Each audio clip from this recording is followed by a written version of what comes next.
Hey everyone. Sorry, I'm having some trouble with my mic this evening. Trying to get it worked out.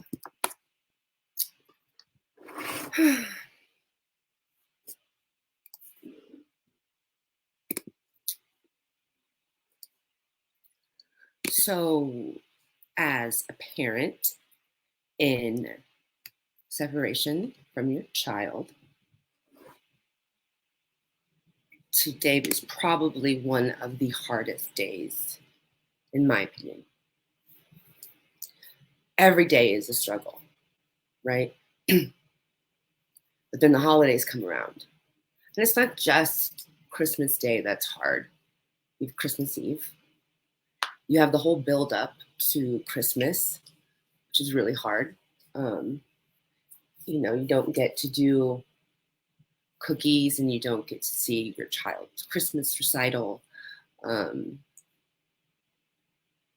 and that's really hard.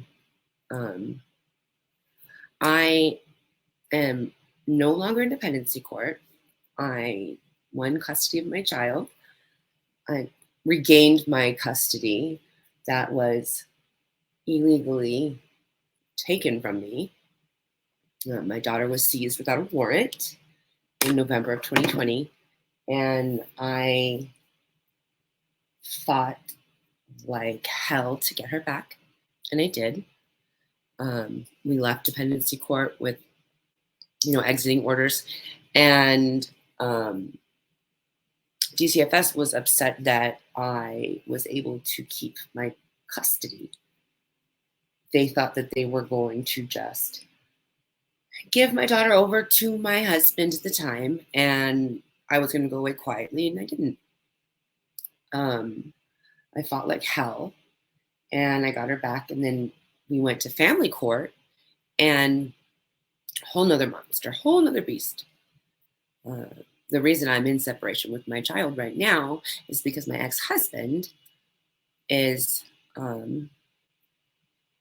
jerk face. I don't like to badmouth the other parent because my child loves him, but at the same time, he's a jerk face. I don't know why he's acting the way he is. I don't know. I don't care anymore. The fact is that he's keeping me in separation. We have another court hearing in January on the 11th for contempt of court. He has violated our custody agreement. Now it's 42 times. When I filed, it was 38 times. And that's flat out not bringing her to my time, not communicating, missing visits, all that time. And it adds up to 10 months of him keeping her from me. It's like he keeps her away from me probably 3 weeks out of a month. And no reason why. I don't know why. So he's being arraigned on the 11th for violation of the court order because that is criminal. Whether he is blatantly doing it or maliciously doing it, it's being done. Depends on the punishment for. So if it's one or two times, I didn't realize this was a violation of the custody order. Judges were more likely to be like, okay, don't do that again. 38 times now is jail time. Well, actually, more than 5 violations of a court order constitutes jail time. It's a couple of days in jail, I think. The fine is $1,000 for every violation, and then like 6 months for community service. So he's looking at 33 grand in fines if he gets convicted on all of them. Something like 6 years of community service, and he could be looking at a half of a year in jail. just because he wants to keep my daughter from me. When we were in dependency court, the county favored him, and they hated me, which I loved. And I still love it. It means I'm doing something right because I didn't sit down, didn't shut up, I didn't take their crap. I wanted my daughter back, and I got her back. They did everything they could to keep me away from her. My caseworker lied, all the standard stuff. The worker that removed my child did it so she could have sex with my husband. So my child was illegally seized just so the caseworker could gain favor of my husband. So here's your daughter, and let's go on a date. Let's go do something. And that's how it started. Actually, I take that back. So the reason DCFS was in my life was because I tried to take my own life in July of 2020. My husband had abandoned me and our 4 children, and I was being evicted. He left us with no money, no food, no car. He took everything and just left. I found out he had a whole nother life set up, and he was having an affair. So I broke into our home that we shared together before he walked out on us, and I tried to take my own life. Well, actually, I did take my own life. I actually recorded it for some reason. I don't know why. I'm glad I did now. I actually was FaceTiming with my husband, begging him to help me. And he wasn't. He said, "Oh, that's not enough pills. You're not taking enough pills." So I died, apparently. I had a heart attack. I woke up in the hospital a couple of days later, didn't know what was going on. And then decided I wanted to get better for myself. And 32 days before DCFS, before my husband called DCFS, I had done 72 hours of therapy. I had done EMDR, volunteering. I had gone to therapy with my children for what I put them through. And then, and I also had my little one, Lola, with me for a month. Right after I got out of the hospital, I picked her up from my husband, and he didn't see her for a month. I had her for a month, and then DCFS was called. They came to my house. They said, "You're doing beautifully, wonderful job." They literally gave me a round of applause. And then 2 months later, they removed her without a warrant based on that initial visit where they told me, "Oh, good job, beautiful house." So I'm suing the county. I'm suing the social workers. I'm suing the therapists. I'm suing everybody. They destroyed my life and my child's life. And I'm still suffering the ramifications of the caseworker.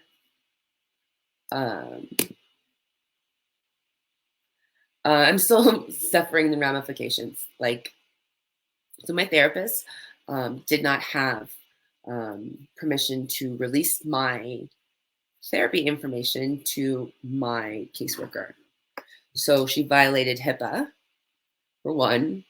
And 2, I told her that her practice was unethical. She was a bad therapist. I was glad this was our last session because the session before I was teaching her how to put her eyelashes on. And then when I went to file my 388 petition originally, she told my attorney all these wonderful things. Erin's great, blah, blah, blah. And we get the report back, and it's so negative. And my attorney's upset.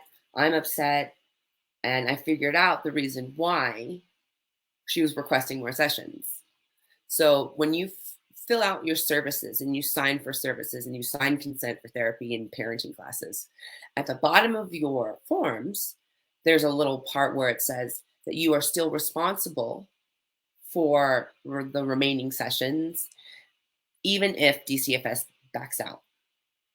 So She wanted more sessions. She wanted 3 more sessions with me at, like, what, $150 or $300 a session, when the session prior to court, I was teaching her how to put her eyelashes on. My 7:30 evaluation with DCFS was sparkling. The therapist was like, "None of these allegations are true. This is all coming from dad. Aaron is none of these things." And that got lost, right until I hunted it down. I got in hold of the doctor who did it, and I said, "Where's my report?" He goes, "I sent it months ago." Called him out on it in writing, by the way. Don't communicate with them outside of that. But, and then they just didn't submit it to the judge. So the judge has this really messed up report from this lady who just wanted more money from me. So I'm suing her separately for damages and also for a HIPAA violation. Well, several HIPAA violations. She released my information several times. I think it was 6 different times. And so I'm suing everybody because nobody should have to go through this. But also now, where I am in family court, I'm in this pickle because of my caseworker and because of that therapist.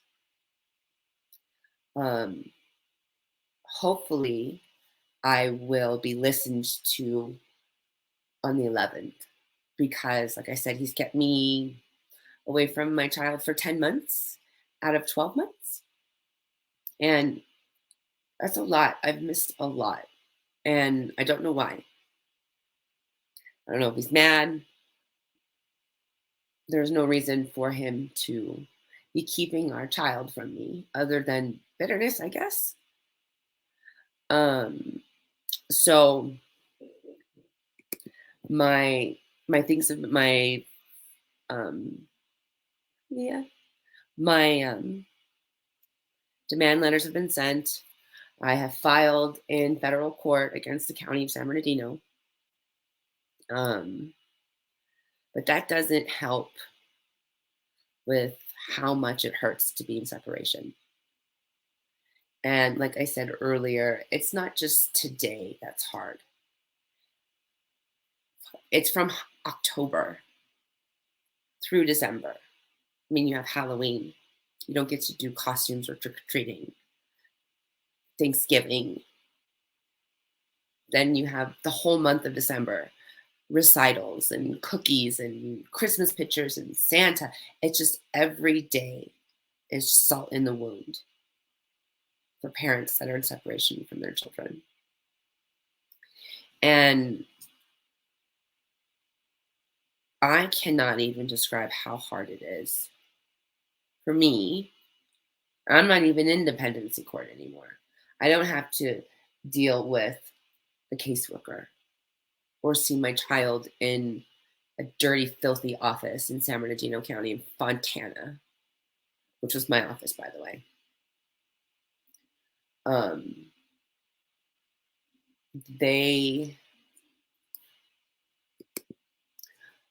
They don't give a shit, excuse my language. They don't care how much it hurts. They don't care how much it hurts the kids. My ex-husband hasn't given my daughter any Christmas presents that I've given her in the last 2 years. I ordered a music box for her with our favorite song in it. And then I put a picture of mommy in there and she could twist it and, feel close to me. It's gone, disappeared. She had it for less than an hour. He won't hook up her friendship light. If you have the ability, I suggest, I've said it for years, is to get one of these. This little friendship light comes with 2. So when your child's happy or missing you or whatever, they touch it and it changes color on your end. And then you can see it and then you respond back to your child. And they're in, and then it changes color. It's one of the tools I use to help parents keep their bond when their children are in like foster care. Um, so it's called a friendship lamp. And you also can teach your child how to send messages, like SOS messages. But of course, it has to be extreme, where where they're in a real situation where they need to be removed without a warrant. Was it clear and articulable danger? Um, but you can say hello, I love you, I'm happy, I'm sad, but then they get a response right away instead of waiting and waiting and waiting and waiting till next visit. They can run home and they can be like, "Yeah, I had a good day at school, so I'm going to change it to green." Well, that's blue. But as it changes. Friendship lights, it's only $100. I saved up to get it because honestly, when you're going through dependency court, or you're going through family court, it just bleeds you dry. But this is the best. Even though he's never let her use it, I have several clients that have gotten this, and it has changed their child.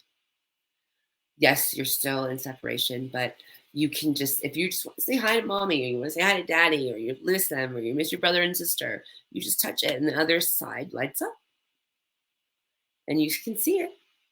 I remember when I first got mine, I gave Lola hers, sent it home with her, and then if I wasn't home, I would I turned my camera facing it because it was a motion activated, I would get an alert. So I turned my camera facing it so I would never miss seeing it. And if I saw it light up, I could tell my son or my oldest daughter, go touch the light. Lola's, by her lamp. But it never lit up. Never connected it. But if you don't have an asshole like that, then, just touch it. And it changes color. Send messages like happy, or I got a good grade on the test, or I miss you, or I had a bad day.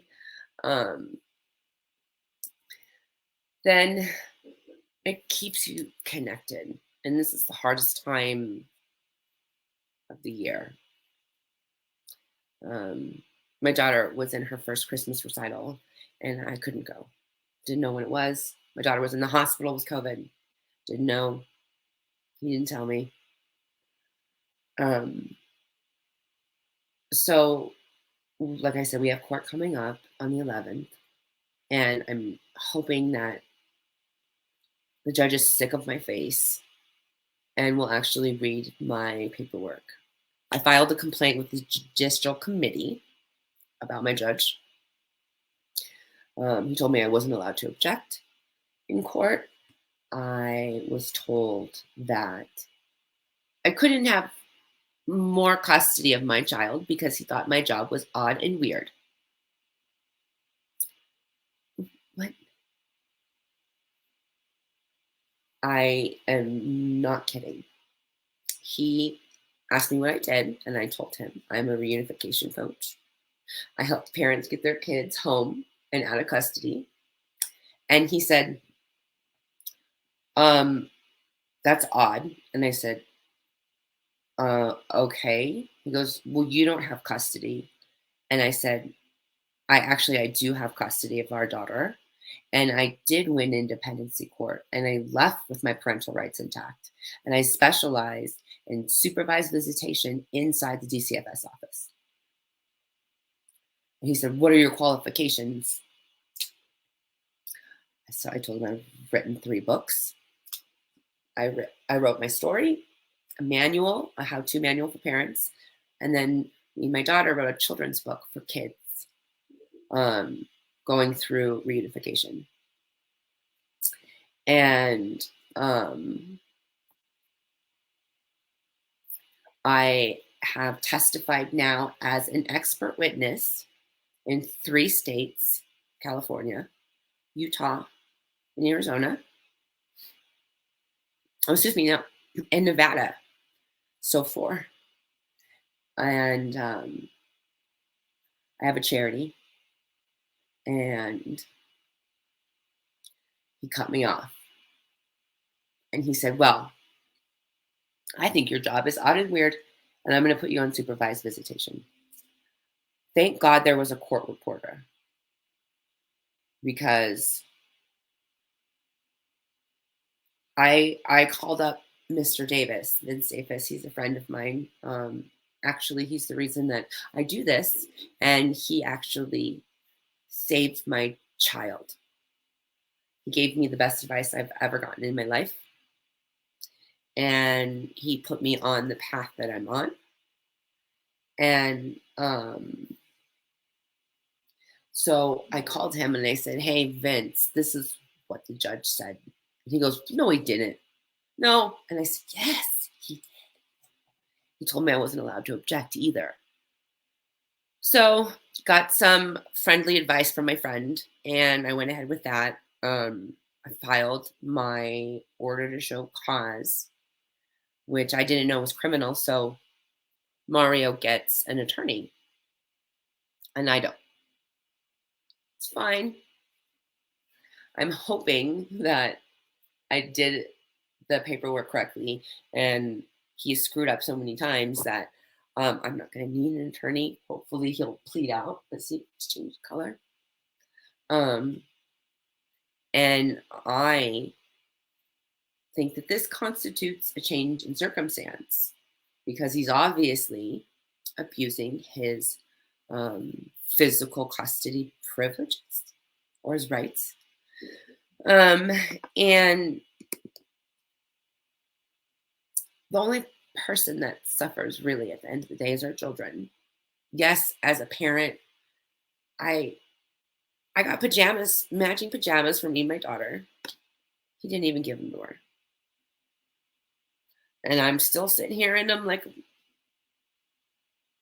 "Well," you know, and I didn't want to make cookies and I didn't want to go anywhere and I didn't want to put the tree up and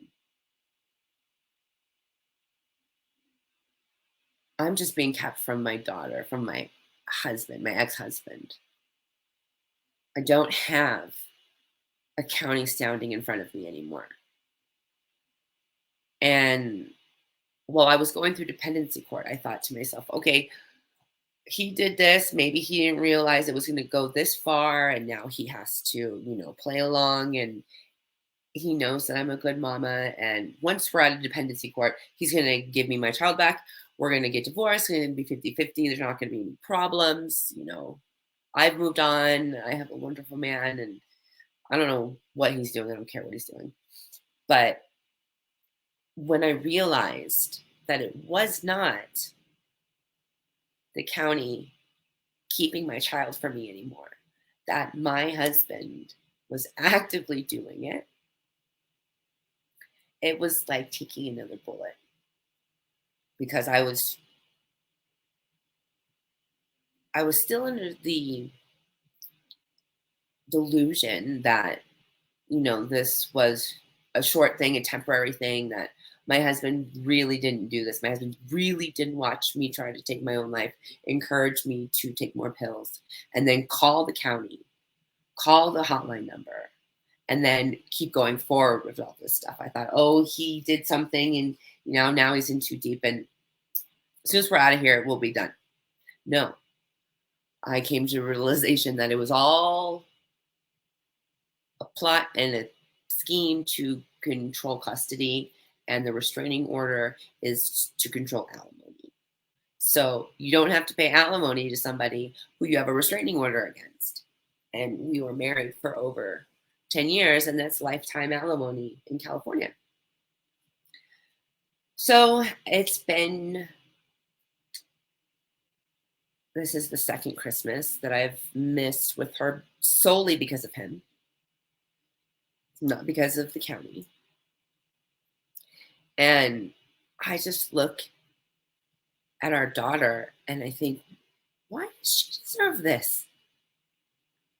I don't know if he's mad that I've moved on, that I'm doing better, that I've been, going around telling her story. I know he doesn't like that. Well, maybe you shouldn't have done it then.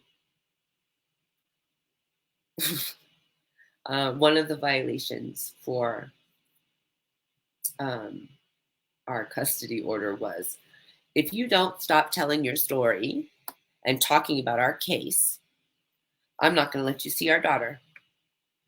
And I typed him back on Talking Parents. I said, wait, what? And he said, if you don't stop talking about it, I'm going to keep it from you, keep the baby from you. And I said, well, I'm not going to shut up. I'm never going to shut up. I'm actually going to make a documentary, and I'm writing a couple of books, and I'm doing this and that. And so he kept her from me for like 2 months. First of all, he should have known better. Don't tell me not to do something like that, because then I'm just going to go harder. I'm just going to go harder. CPS told me to shut up. I didn't. I went harder. I will never stop. I will never stop telling my story. I will never stop fighting for my child. I will never stop helping you guys and do the best that I can. I have 2 other children. My son is 23 and my daughter's 20. And my son is very, very sick. He has bilateral pulmonary fibrosis. And so he's got blood clots in both of his lungs. They're not drinking. My wonderful ex-husband cut my son's health insurance, after he knew that our son's life had like 2 to 5 years left to live and blah, blah, blah. He went out of his way to cut our son's insurance off, medical insurance. Yeah, he's a winner. But I try to look at everything in a different light every single day. I try to redirect parents that I'm helping, my children. So at the end of the day, as much pain as I am in without my child, I have to say I'm grateful. I'm grateful this happened. I'm grateful that I tried to take my own life. I'm grateful that he called the county. I'm grateful that they took my kid illegally. And I'll tell you why. Before my suicide attempt, I was just Mrs. Carranza. I had lost all sense of self. All my duty was just to my children, my husband, blah, blah, blah. After I woke up from the hospital, I realized I needed to find myself again. So I did that. I'm stronger. I'm smarter. I'm in better shape. My skin's better. I have a better career. I have a better home. I have a better man. I'm better. I'm better. I literally came out of that fucking hell dependency court a better person. And I did it for my child, and I did it for me. I think maybe that's why he's pissed off. I don't know. But the fact of the matter is I'm better.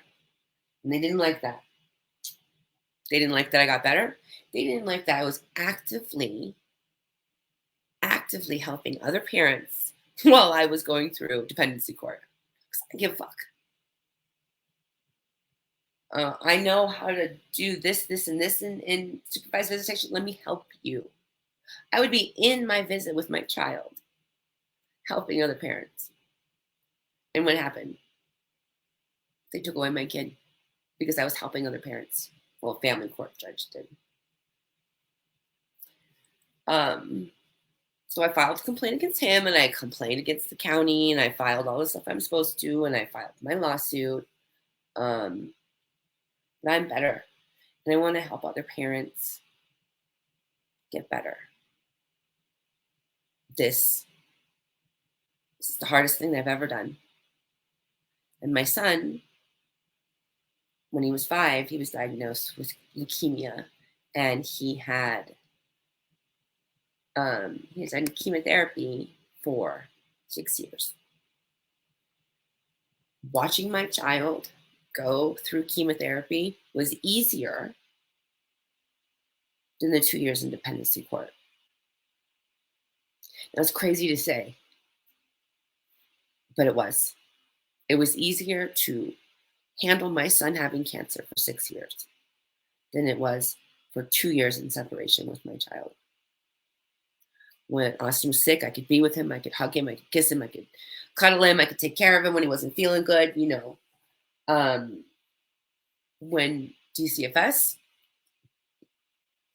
busted into my life, I didn't know where my child was, and I didn't know when I was going to see her, ever. Except they always canceled my visits. Omar didn't feel like bringing her because he was buddy with my caseworker, who actually helped him move without telling me. They weren't, you know, you're not supposed to move the child. I actually moved, helped him move. I have video of that. One time they said that my child had coronavirus. I'm freaking out, don't know what's happening. I find out she doesn't have coronavirus. She's in San Diego at SeaWorld. I bring it to my caseworker's attention. Oh no, I'm just being paranoid. The babysitter was driving my child to and from visitation, high as a friggin' kite. One time I put my child in the car, there was a 3-foot bong buckled in next to her. Told my caseworker, nobody cared. Until my monitor walked out with me because the sitter was over an hour late. And then opened the door, and then puff of smoke comes out. I swear to God. And it still didn't matter. They told my caseworker, my monitor told the caseworker, and they hushed it all up. They said they did an investigation and they found that he had done nothing wrong. Okay, so I'm gonna go hard after you too. So my best advice, if you're in dependency court still, do not let them break you, because that's what they're trying to do. Do not let them shame you, because that shame will keep you isolated, and then you are much easier to manage. If you're not ashamed and you have a support system, they're fucked. But if you're just alone and you're embarrassed and you're ashamed, you're going to go along with whatever, and then before you know it, 6 months, 12 months, 18 months, and your baby's gone. And once you've had your parental rights severed, it's not impossible to regain them, but it damn sure is next to impossible, which I find unbelievable, that your rights can just be, you know, just without even a care. Now, it's supposed to be the hardest thing to do, but in the 2 years that I've been doing this, it seems like it's the easiest thing to do. And reunification is never their goal. They're always placing in the system. They're always placing in foster care because they get bonuses, because they get paid. So do not focus on the other parent if you're going through this like I did. Fuck them. Worry about yourself and your kid. Be hyper-focused on your recovery or whatever the allegations say. When they ask you what you learned from your services, apply it directly to your situation. If you don't, they're going to say you didn't benefit from services and you don't get your kid back. And you say, what? They said I didn't benefit from services. And I was like, wait, before I got here, I was in retail. Now I teach other parents how to have good visits, and you're saying I didn't benefit from services. Well, I found out the trick is if you don't apply it to your situation specifically, that they can get away with saying it. I had Mr. Davis, who I was working for at the time, wrote a letter on my behalf to the dependency court judge. because they said that I didn't benefit from services. He was like, she teaches other parents how to benefit. How can you say she's not benefiting? The judge can only rule on what's in front of him. So make sure that your public defender or your attorney is getting everything in front of the judge. If you're having a hard time with your public defender, send them an email. List all of the egregious things that have happened in your case. They are so overburdened. They are so overworked. Unfortunately, we are just a number. So write them an email. Say, hey, it's me. This is what's happening, or this is what's happened, and this is what's happening. Keep it short and sweet. The most egregious things, 2 sentences. Get their attention again. Some of the best people, some of the best attorneys I've ever spoken to are public defenders in dependency court. You get people that are there for a paycheck. You get people that are just stuck in the hamster wheel. And you get people that just need a reminder of why they went into the public defender's office. Send them an email. Short, sweet, to the point. Do not communicate with DCFS unless it's in writing. And I can't even stress that enough. Thank God I had everything in writing. I recorded everything. There's laws in California. You're not allowed to record certain things. I don't give a fuck. I did anyways. Fine, I go to jail for recording a phone conversation. Oh well. You are lying and snatching babies, and you are not going to get me caught up with some lie. So cover your butts. Communication through written email or text message. Do not talk to them on the phone. Do not let them in your house. Do not be ashamed. Set that down. There is enough for us to carry as parents going through this. Shame is unnecessary. It is unnecessary, and it is used to control you. So set it down. Start speaking up. Now, a lot of people want to sue right away.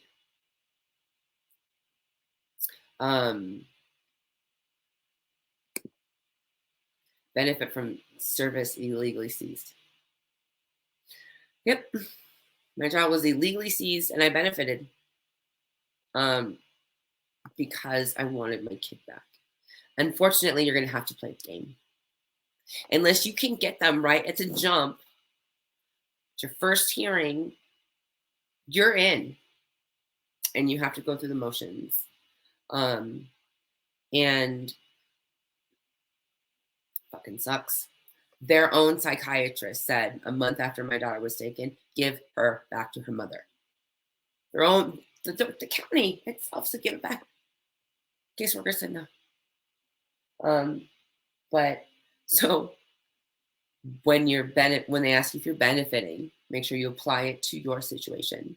Focus on your kid and your own kid only, and don't worry about the other parent.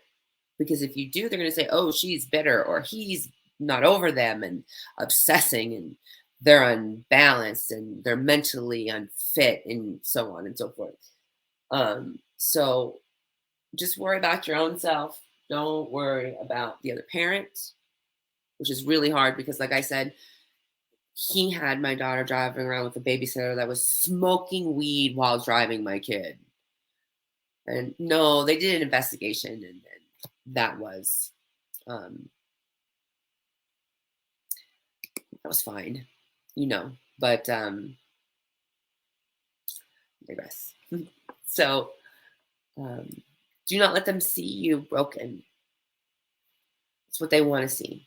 I never ever let them see me sad or upset, like they were winning. I never let my child see me sad or upset. There was a couple of times where I couldn't help it and tears came out of my face, and I wiped them away, and I told my daughter I poked my eye or something, because they look to us on how to act. And if we are falling apart, they're going to fall apart. And as hard as it is as a parent, I can't even imagine what it is for a child who's so little they don't understand. Like it makes me,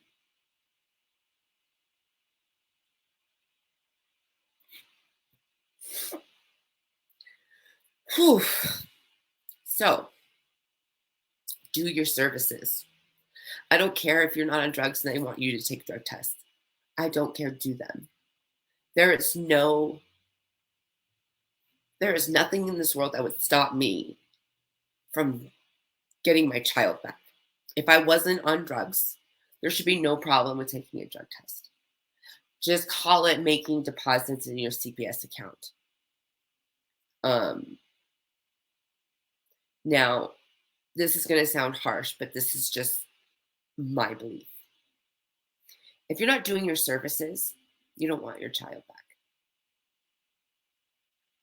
I don't want to hear, oh, well, he did this. And I don't give a fuck. You are letting your child languish in the system because you can't take the bus to the drug testing place. You're letting them languish in the system because you don't want to take a drug test. You're going to lose them regardless if you take the drug test or not. It doesn't matter what you do. It matters what you do not do. They don't care that you finish your services. They care if you don't. So do your services. Find a support system. If you don't have one, you do now. Nobody should go through this alone. Do your services. I didn't want to. I was like, damn, this shouldn't be like this. I shouldn't have had this happen. Well, I did. And it did. And I did my services. They tried to screw me up in the end right before court. And the therapist dropped me because I said I was going to sue her. And they didn't think that I would be able to complete my services. They gave me a different therapist who I told what happened. I told my second therapist what happened. And she was so amazing that she did a session with me every day for 3 hours a day because I had court in a week. So she sat with me every day for 3 hours every day so I could finish my services in time. My second go around. Because they count on you not finishing services. And if you haven't started, you better get started. They're not going to sign you up. They're not going to tell you nothing about it. You have to harangue them for it. And if it's court ordered, it should be paid for. You shouldn't have to come out of pocket. So do your services. Begrudgingly or not, do your services. Don't waste time. Every moment that your child is away from you is unbelievably hard on a parent. But like I said, I can't believe how hard it would on a child. My daughter thought I was in the hospital sick for months because that's what they told her. So do your services. I won't help a parent if they haven't started their services or if they won't go drug test. I can't help you unless you do those things. Even if I had a magic freaking wand, if you don't do your services, especially drug testing, they love that one. And they love the mental health one. It's their favorite thing. Oh, the mother is mentally unstable, emotionally unstable. Yeah, you took my baby away. My heart's broken. Of course I'm going to be sad. They told me if I cried, I was going to be arrested. Arrested. You took my child away and I'm not allowed to cry. I'd be worried about the parent that didn't give a shit. The parent that was just there and a robot and had no emotion. That's the parent I'd be worried about, not the parent that was angry and crying and upset and yelling and making demands and wanting to know where their child is. That parent loves their baby. And I don't know who thought it was a good idea to punish parents for things like my case, for instance. I tried to take my own life. My daughter wasn't in the home. She was with my sister, and I got help before DCFS was called. Now, who is the person that thought that mother who lost her entire family because her husband walked out on them and abandoned them deserves to lose her baby on top of that? It makes no sense. My dad's always like, the punishment doesn't fit the crime. Well, there's no crime. I don't even look, if you're on drugs, I still don't think that you should lose your child like that. Get help. You don't get, if you're endangering your child, well, let's get something straight. If you are endangering your child with whatever you're doing, that's different. If you are slamming and there's needles everywhere and your kid gets poked, come on, let's be real. But if your neighbor called on you because you were smoking a joint in your backyard with your neighbors on 4th of July when your kids were in friggin' bed, the fuck? You lose your kid because your neighbor doesn't like you, makes a false report. You lose your kid because your social worker doesn't like you. I knew from the moment that this lady walked into my house, her and I were going to have a problem.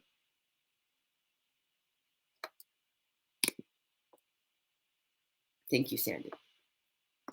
So document everything. Keep a journal. Literally write down everything. You are never going to know what you are going to need. So my Vince, the best thing I've ever heard, the advice that saved my child, was Mr. Davis told me, Erin, get over it, the removal, because I was stuck on it. I was stuck on it. It was so traumatizing. He said, Erin, get over it. It's done. There's nothing you can do. Where are you in your case plan? And I said, what's a case plan? He goes, what services have you completed? I said, huh? I was already 3 months in, and I was stuck on my child being seized, illegally seized. And if he didn't say that to me when he did, I don't think that I would have gained my custody, because I barely had enough time to complete services. And that's what they count on again. Services, services, services. So I credit my whole actually trajectory of life now to him. He's the reason I kept my custody. He's the reason I do this. The book I wrote, like, he really put me on the right track and made me focus on the right thing. And I've decided that's what I'm going to do for everybody else. And if I can help one parent get their child back and get through this, then me going through what I went through is worth it. But you have to put in the work. And your children deserve it. And like, today's very hard. But I can't imagine how hard it is for my baby. Yes, she's with her dad, thankfully. I'm sorry for those of you who have children in the foster care system right now. Because if it was my child, I probably would steal her and run away. So for those of you that have children in the system, you are so much stronger than I am. But as hard as it is today for us, I can't even imagine how hard it is for our children. So educate yourselves. Educate yourselves. Do everything that you're supposed to do. Reach out, find a support system.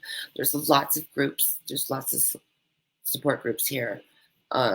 There's people out there that care.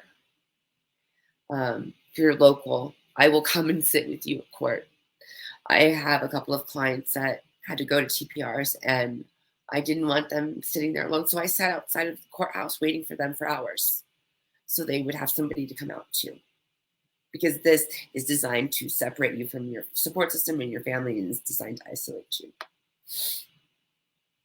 You guys are not alone. I know it feels like that, but you're not. There's lots of us, and all you have to do is reach out. And if you can't get up, I'll help you get up.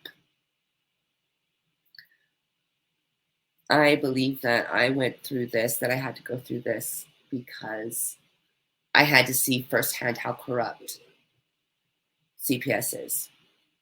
I never would have believed in a million years, never would have believed that this is what goes on. They have that angel complex, saviors of the children. Fuck that. So I really believe that I had to go through this and experience it because I am not afraid to speak up. I'm not afraid to use my voice. I'm not afraid to tell my story. I'm not afraid to tell your story. I am not afraid of them. And I think that that's probably why I went through this, was because I needed to speak for those who were too afraid to speak for themselves. And they've tried to retaliate. Actually, my favorite thing. It means I'm doing something right. But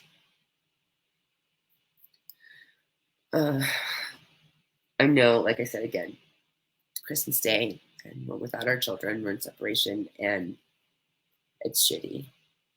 And I'm sorry that you're going through this. I'm sorry you're alone without your child.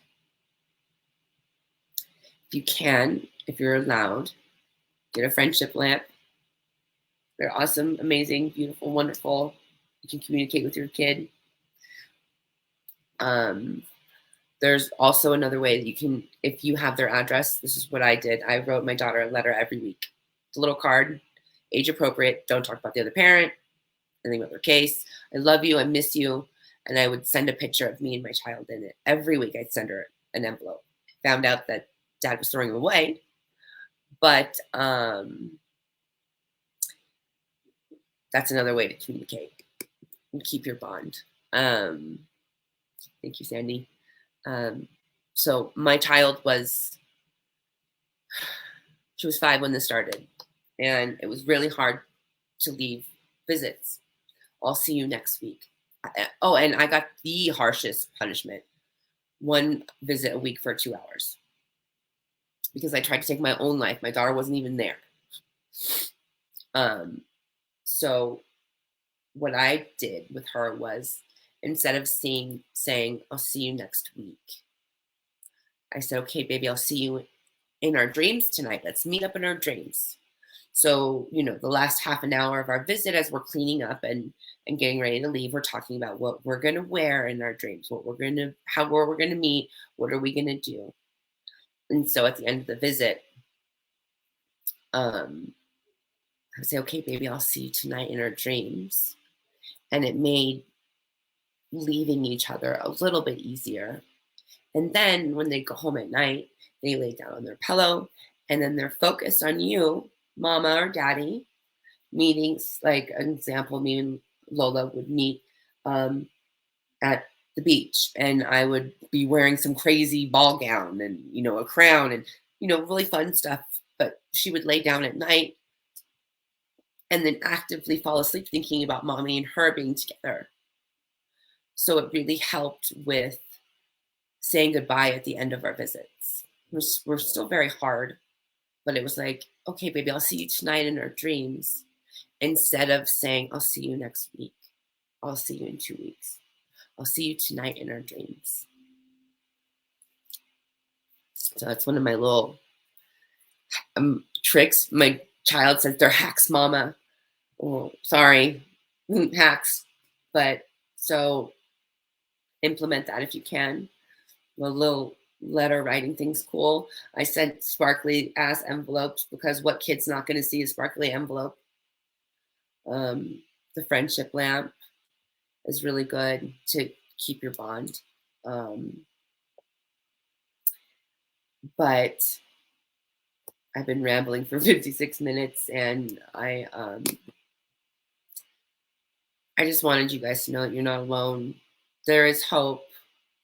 If you need an attorney, there are plenty out there. Go to the bar association in your state. There's a list of pro bono attorneys, low cost attorneys. My personal attorney does family law stuff. He is he's an expert in exiting orders in dependency court. That's how I met him, actually. So his name is Michael Isaac. He's a pretty good guy. I tease him a lot, but that's just me. I'm doing another show with civil rights attorney Sean McMillan soon. If you haven't gone and watched his depositions, you need to do so. This one last week was insane.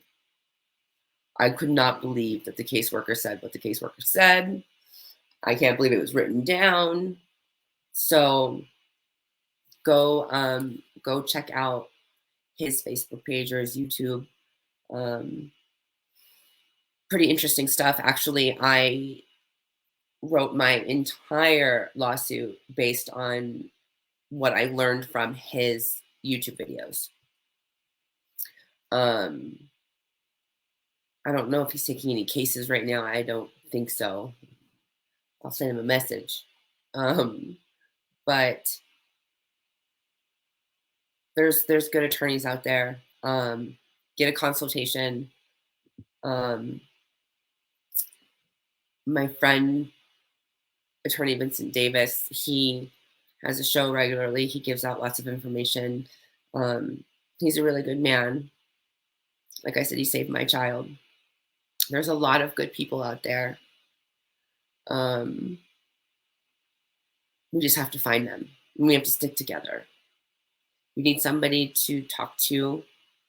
I'm here. I've been going through a little bit with my son, my oldest son, who's very sick, but there's only one of me, and I try to respond to everybody.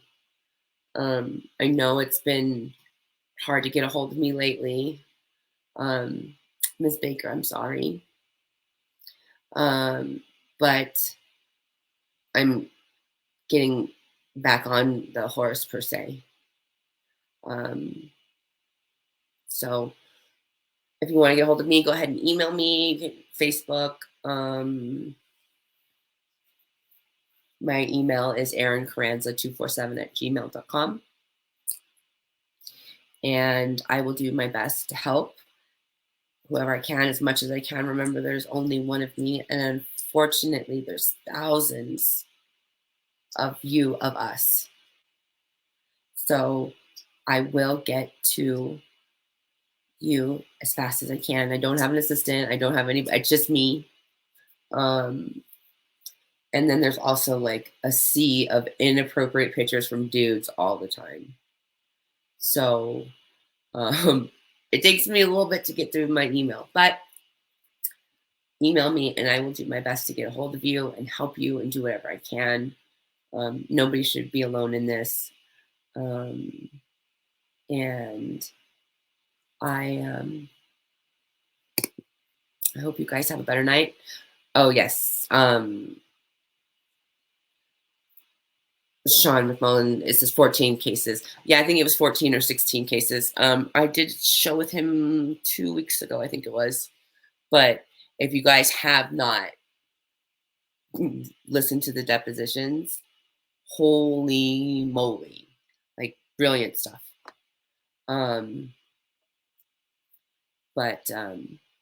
Yeah, so thanks for joining me, listening to me ramble. And I hope it helped somebody out there. I hope you guys are doing okay tonight. I know it's hard, but don't want to say it gets easier because it doesn't. It just gets more manageable. It never gets easier, but more manageable. Oh, and find an outlet. You have to have an outlet. You have to do something. Paint, roller skate, shave dogs' hair in funny patterns. I don't know. Do something because you will snap. And that's what they want. So don't let them win. I didn't. And if you need help, I'll help. Till next time, guys. Merry Christmas.